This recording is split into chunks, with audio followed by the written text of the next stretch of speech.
जयसिंगराव शिंदे,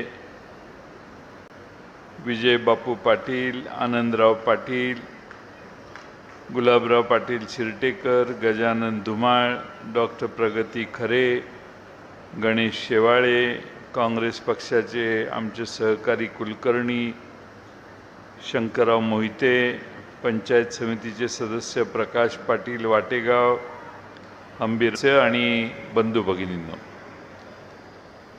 बराच वेळ कार्यक्रम चालू आहे आणि आता इंद्रजित भालेराव यांच्या कवितेनंतर एक महिनाभर थांबला तर आज $1.96 मिळतोय, तो $100 मिळायला लागेल. आमचा हा तुमच्याशी वादा आहे, तुम्ही काही काळजी करू नका. पेट्रोल 120-130 रुपयाला जाईल.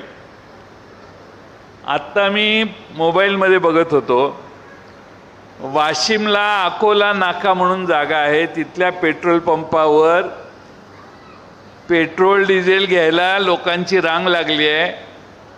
कॅन घेऊन लोक पेट्रोल पंपावर आले आहेत आणि त्या कॅननं एकमेकाला मारतायत पेट्रोल डिझेल भरण्यासाठी भांडणं.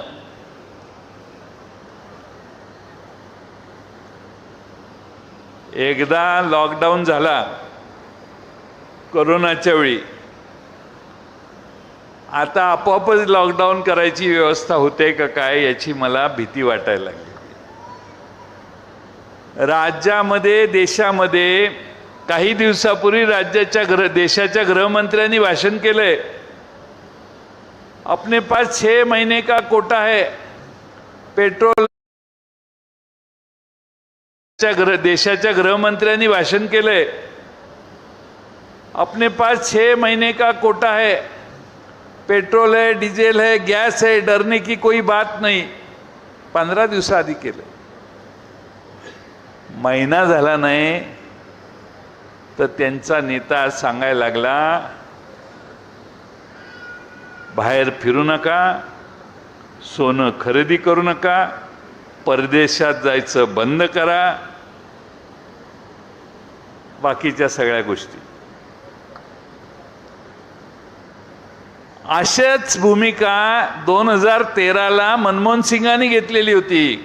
जरा आर्थिक परिस्थिती काठावर आल्यावर त्यावेळी आपल्या राज्याच्या मुख्यमंत्र्यांनी ट्विट केलेलं होतं की देशात आर्थिक परिस्थिती थकलेली आहे, वाईट परिस्थिती यायला लागली, अशा अर्थाचं ट्विट 2013ला केलेलं.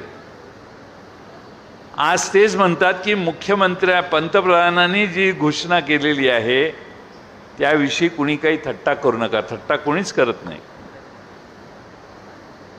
पण मंत्र्यांच्या मागे 10-10, 15-15 गाड्या फिरतात, लोक आपली बघत बसतात, इकडून तिकडे मंत्री जातात. आता एक मंत्री गेला तर दुसरा मंत्री व्हायला तयार असतो.